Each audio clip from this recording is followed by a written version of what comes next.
A badly timed ballad. You were there like a slow torch burning. I was a key that could use a little turning.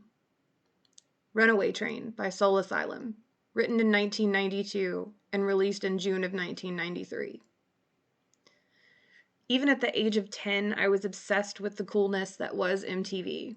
I would sit in front of the television for hours watching video after video, soaking in all the musical magic. Shortly after my father lost his parental rights to me, I was plopped in front of our TV, primed and ready to watch my favorite songs in action when the video for Runaway Train came on. The video contained images and facts concerning missing children from all over the country, set to the lyrics of the depression-soaked anthem. I sat, fixated on the screen for the entire 4-minute and 22-second video, the images burning themselves into my mind. Afterwards, the trance snapped, and I continued to watch the next videos without another thought to the disturbing statistics from the Soul Asylum hit song. Bedtime approached, and I was tucked in and told goodnight as always, left to drift off to sleep with the summer breeze blowing through my second-story window, the afternoon's images still lingering. So tired that I couldn't even sleep.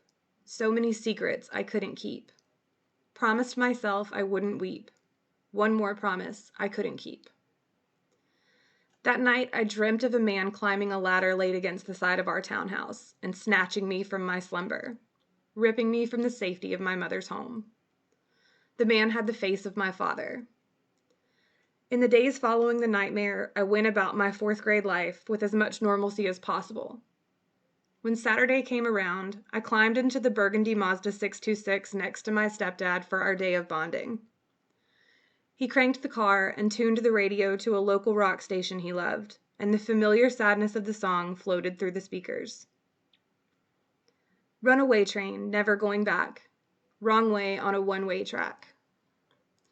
I began to cry as though from a throat not my own.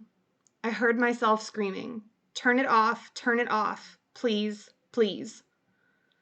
My stepdad's face contorted in confusion and in true parental style demanded to know what was wrong with me.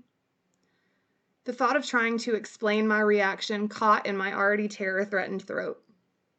No words came, only more tears. For several years following that day, I couldn't listen to the song at all. A knee-jerk reaction, I would change the station anytime I heard a single note of the melody.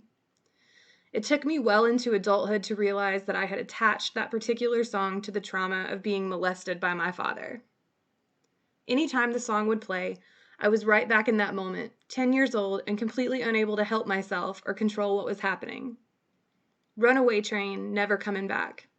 Runaway train, tearing up the track. Runaway train, burning in my veins.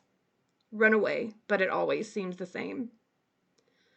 I spent months desensitizing myself to the song while processing the events that led up to my extreme reaction to a 4-minute music video before I could voluntarily make it through the whole piece.